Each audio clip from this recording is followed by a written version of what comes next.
Yannick, est-ce que tu pourrais me dire de quoi se compose le mélange de 5 épices? Oula, pas du tout. Mais alors vraiment pas du tout. Tu sais quoi, moi non plus. Ah bon. Ça tombe bien parce qu'on a un chef chinois qui est en cuisine et qui va nous apprendre aujourd'hui à cuisiner le porc mariné et sauté aux 5 épices. Il devrait savoir, lui. Tu viens avec moi? Oui, plaisir.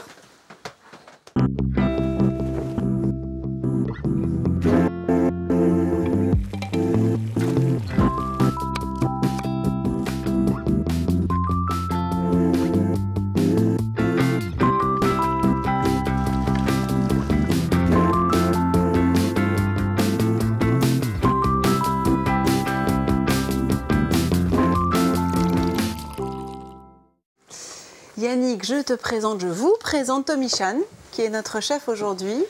Bonjour Yannick. D'origine chinoise, élevé dans les îles, comment on dit Vanuatu, les ex-Nouvelles-Hébrides. Il a parcouru du chemin, mais il nous parle de la cuisine chinoise, c'est ce que tu connais le mieux. Voilà, aujourd'hui c'est un thème sur la cuisine chinoise, sur la cuisine cantonaise. Des cuisines chinoises, parce qu'effectivement ce sont des cuisines très régionales et très différentes. Tout à fait, en Chine on distingue 8 grandes provinces, en fait 8 grandes branches culinaires et la cuisine cantonaise en est une très importante. Alors justement, le plat cantonais aujourd'hui de Monsieur Chan, c'est donc le porc mariné sauté aux 5 épices. Les 5 épices? Alors il y a, sous le nom de 5 épices, en fait, tu as du coriandre, tu as du cumin, tu as de la badiane, tu as de la cannelle, tu as le clou de girofle. Et puis en fait, sous le nom de 5 épices, en fait, se cachent plusieurs sortes d'épices. Donc ce n'est pas vraiment défini. Tout à fait. Eh bien nous, alors en revanche, nos ingrédients, ils ne sont pas variables. En tout cas, les 5 principaux. 500 g de filet de porc, plutôt dans les chines. 4 cuillères à café de poudre de 5 épices, 1 cuillère à café de sauce de soja, 1 cuillère à café d'alcool de riz et de poivrons, un rouge, un vert. Alors, on commence par quoi? Bon, on va commencer par couper les petits morceaux d'échine de porc. Hein. Je vais te donner un petit exemple, puis tu vas voir. Alors, pendant que tu apprends à Yannick à couper l'échine de porc, moi je vais peut-être cuire le riz. Alors, enfin, on va couper des morceaux un peu de ce style-là, parce que là, hein, alors je te laisse... Voilà, tu vois, par exemple. Ok, après tu les recoupes en deux, non? Voilà, hein, et puis tu le coupes en 2 ou 3. Hein. Alors très fin, hein, c'est ça? Très fin, hein, voilà. Hein. Oui, parce qu'on les mange à la baguette, du coup. Exactement. Voilà. Il faut en fait couper des bouchées, parce qu'on ne va pas les recouper avec un couteau. Je te laisse essayer, parce que là, on en a pris un peu déjà. Hein. Donc, on va continuer. Pendant ce temps, je vais préparer le riz, parce que nous allons faire aussi un riz sauté aux œufs. Alors, je me suis permis de verser le riz, qui est donc un riz long grain blanc, un riz taille, basmati éventuellement, que l'on met dans de l'eau salée. Oui, donc on le laisse bouillir pendant... Ça, c'est à la méthode créole, si vous voulez. Hein. Oui. Chez les Chinois, on fait du riz colon. Bon, je préfère parce que là, le feu est un peu délicat, donc on va le laisser comme ça. D'accord. Yannick, alors peut-être... Est-ce que tu peux t'essayer à la découpe? Voilà. Allez, je vais couper mes petits morceaux de porc. Voilà, je te laisse faire. Donc, est-ce que c'est important d'avoir ce couteau, cette feuille, comme disent les bouchers, ce couteau très large? Oui, ça permet de ramasser facilement. Hein. Ça, chez les Chinois, on utilise beaucoup les hachoirs de ce style-là. Enfin, une fois coupé, et on le ramasse, puis on le met dans le récipient. Ça fait planche en même temps. Exact. Enfin, c'est-à-dire qu'à la fois on coupe et on peut prélever les aliments. Voilà, ah bah voilà, hein. Yannick a tout compris. Tu as fait l'école hôtelière ou quoi? Non. Tu veux m'humilier tout de suite? Mais j'ai pris note tout de suite de son geste. Le couteau chinois aussi m'a impressionné.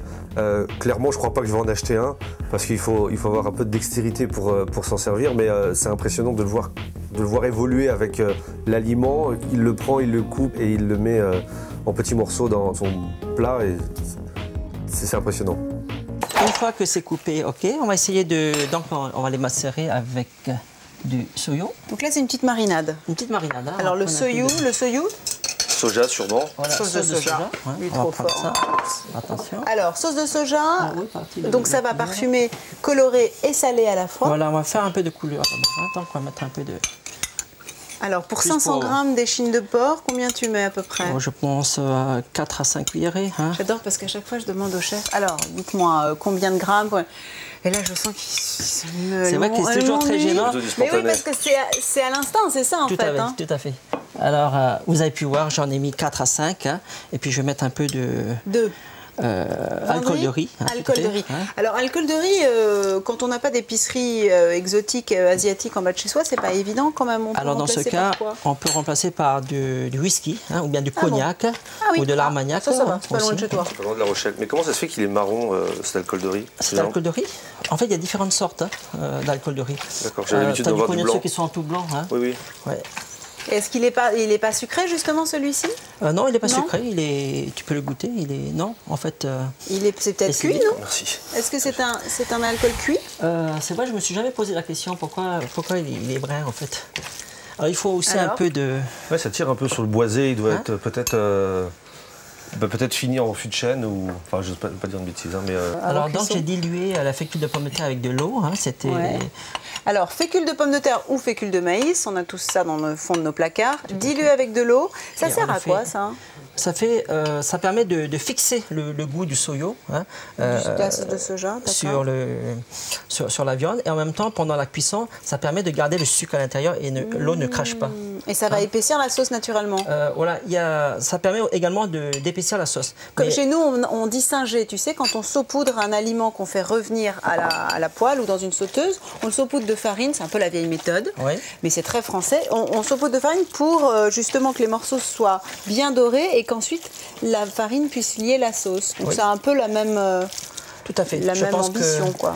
C'est la même technique, en fait. Finalement, les cuisiniers se comprennent. Sauf que là, c'est accru.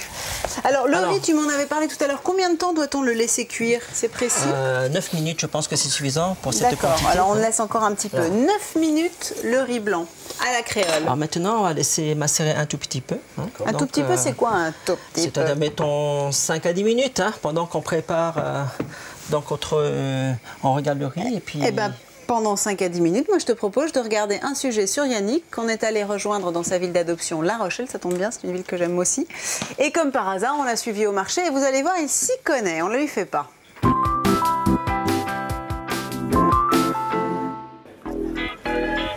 Tous les week-ends, Yannick se rend au marché de La Rochelle. Et lui, c'est un vrai gourmand. Et il ne fait pas semblant. Bien, on va essayer de trouver mon petit fromager. Généralement, chaque semaine, je me prends un petit chèvre, soit quand j'ai des amis, pour leur faire goûter un produit du terroir. Et c'est un régal, tout simplement.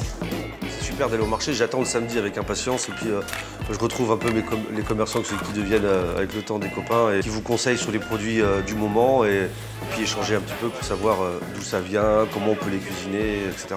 On les fait comment là? 1 minute à la poêle, 10 minutes de chaque côté. Vous les enlevez, on fait un échelle d'ail et de persil. Vous les remettez dedans au dernier moment.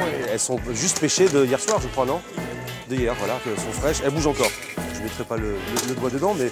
Patience, Yannick, il y en aura pour tout le monde. Et voilà, tu vois, on y arrive. C'est qu'il pourrait devenir féroce. Je fais pas la queue pour rien, il en reste de la crème. Oui. Ah ouais, c'est ça. Voilà, merci madame. Je dois tout ce qui est crèmerie, beurre, crème fraîche crue, tout ce qui est gruyère suisse, Beaufort. C'est un amateur de fromage.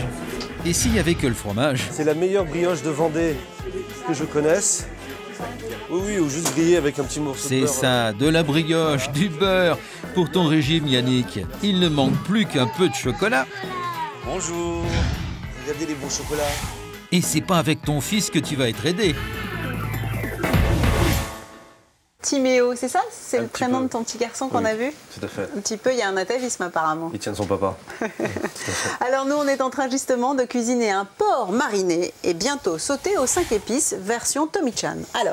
Alors donc, le porc est macéré. Il est suffisamment macéré. Maintenant, on va faire chauffer le wok. Sauter dans le wok, on va allumer le wok et puis on va prendre. Alors le wok, c'est évidemment celui de Tommy qui l'a rapporté spécialement parce que même si on avait voulu, on n'aurait pas réussi à le vieillir comme ça. Il a l'air d'avoir vraiment servi. Et l'avantage, c'est qu'il est très léger. C'est comme ça que ça doit être un wok. Il ne faut surtout pas prendre un wok en fonte parce qu'il faut qu'il soit quand même assez facile à utiliser, à remuer. On met un peu d'huile. Tu as un wok chez toi ou pas? Oui, mais il est en fonte. Ah, c'est ça qu'il est un peu... On aurait dû en parler avant. Quand on invite plusieurs personnes, c'est un peu lourd à manipuler. On est d'accord. Ouais. Non, mais c'est excellent la fonte parce que c'est très conducteur, mais plutôt pour mijoter que pour sauter à vif. Alors, pardon, du coup, on n'a pas suivi. Tu as mis quel type d'huile? De l'huile d'arachide, j'en ai mis à peu près 3 cuillerées. Qui est une huile qui supporte les hautes températures. Voilà, tout à fait. Alors, on va faire revenir le porc et puis ensuite on le fait réserver et on rajoute de l'huile et on ajoute les ingrédients qui sont à côté. Bon, on va le faire tout de suite, tu sais, comme ça on va le faire au fur et à mesure. Ça va griller là ou pas? Le porc. Le porc doit griller? Tout à fait. On va le faire, on dit fixer, c'est-à-dire qu'on le laisse, on le fait revenir. Du coup, il va être légèrement caramélisé et ensuite on le réserve parce qu'on doit le finir la cuisson avec ceux qui sont préparés. Si on met tout ensemble, ça va cramer. Je vais remettre ici, on y allait. En fait, je sens que Tommy, et je le connais par cœur, il fait comme s'il était en train de parler. En fait, il est en train d'attendre que l'huile chauffe. C'est surtout pour ça. Parce qu'il faut que l'huile soit brûlante. Et là, cuisson 5 minutes, c'est ça?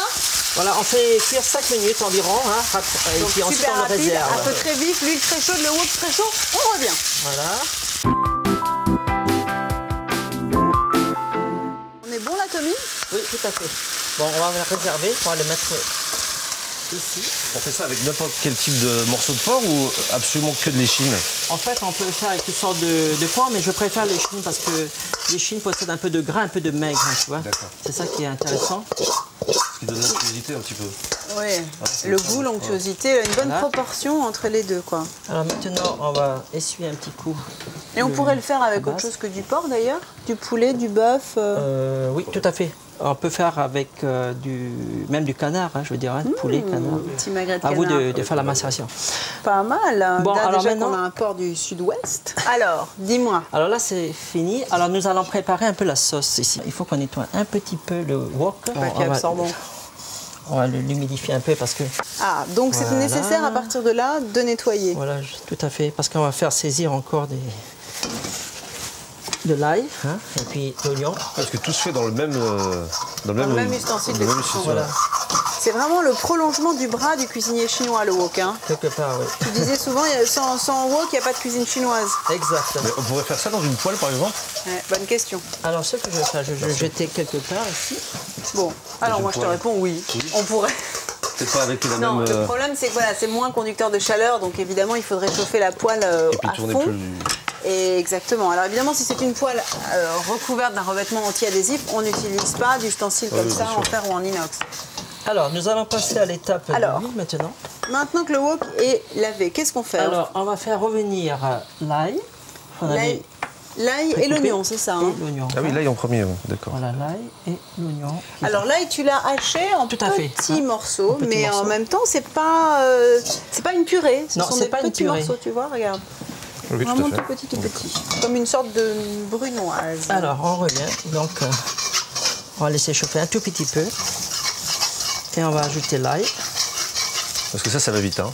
L'ail. Là, exactement, ça va très très vite. C'est le principe de la cuisine chinoise. Hein. C'est que tout est préparé à l'avance, mais la cuisson est rapide. On y va? On y va. Allez, c'est parti. C'est parti. Oh, pardon. Oh, olé. Bon, alors l'oignon. Alors, combien de temps là? 30 secondes? Tiens, viens par là, Yannick. Et si on laissait faire un tout petit peu Yannick pour remuer dans le wok? On va baisser un tout petit peu le feu parce On qu'il est baisse, on agressif. baisse. Ça, c'est pas, il n'y Voilà, a je pas te de laisse problème. faire revenir. Allez, merci. tourner un peu. Pour une fois que tu me demandes de baisser le feu, c'est pas souvent. Hein. En général, il me dit, ah, ton feu, quand même, il y a un peu la traîne. On va essayer que ça accroche pas. Est-ce que tu trouves ça pratique, alors, cette espèce de grosse cuillère? Ça paraît un peu saugrenu de remuer avec ça, non?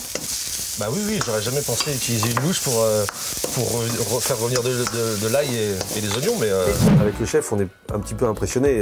C'est pas tout à fait les mêmes techniques de cuisine. Il a ses ustensiles qu'on maîtrise pas forcément. Et donc du coup, on se retrouve dans un environnement qu'on n'a pas tellement l'habitude de voir. Le principe, finalement, des cuisiniers chinois, c'est d'avoir le minimum d'ustensiles. Un seul élément de cuisson, c'est le wok. Un couteau qui fait tout à la fois. C'est ça, hein, vous faites tout avec le même On couteau. coupe, on ramasse, Et en même temps, on ramasse. distribue. Et un seul élément, un seul ustensile pour remuer et pour servir à la fois. La louche. Les goûts restent en fait. Hein. Ça accroche les goûts. Non, les sucres et tout restent... Ben, ça permet, si tu as, de saisir et de fermer les pores afin que le sucre intérieur reste. D'accord. C'est ça la technique. Ah, le fait C'est pour que ça ça qu'on demande un saisisse. feu très puissant pour que ça soit très vite saisi On bloque l'extérieur. les arômes, en fait. Voilà, ça permet que le sucre à l'intérieur ne sorte pas. Est-ce que D'accord. c'est bon, chef? Voilà, parfait. Alors, Alors, on va qu'est-ce qu'on continuer fait maintenant? On va mettre de l'eau et on va mettre un peu de... on ajoute ça maintenant, tout Il y a à fait. beaucoup d'eau dans la cuisine chinoise, ça m'a toujours surprise. On n'hésite pas à détendre régulièrement les Ceci dit, vu le feu... Ouais. Alors, on peut repartir avec le feu de vive voix. Donc là, on remet sur feu vif, Voilà. après avoir fait sauter une première fois le porc. Donc, on va ajouter au fur et à mesure maintenant. chercher l'eau, chef. les Ah ingrédients. oui, L'eau est là. volontiers. Hein, parfait. L'eau est là, merci. On va mettre un peu Il est de- parfait. un Je sais peu que tu as un de- second de cuisine qui est quand même à un la peu fois d'alcool très de riz, attentif quand et même, très hein. efficace. J'ai remarqué qu'il a remis un peu d'alcool de riz. Voilà, tout à fait. Alors, on va mettre un peu d'eau pour mettre ensuite la poudre 5 épices, parce que surtout pas la poudre 5 épices directement, parce que ça peut cramer au contact du wok s'il n'y a pas assez d'humidité. Alors Ça, c'est là, intéressant pour on le commence goût, à tu mettre vois. de l'eau, d'accord? Voilà. Donc ne mettre Et les là, vous épices mettez donc que dans les un épices. bouillon en quelque sorte. Voilà, sinon ça, parce que les 5 épices sont trop délicats, ça crame rapidement. Et ça change totalement. C'est Hein. une bonne astuce. Hein. Ouais. Il faut savoir. Ce que je retiens clairement de l'émission, c'est la technique d'incorporation des épices. Souvent, on a l'habitude de les jeter comme ça sur les aliments. Là, le chef a bien souligné le fait de les incorporer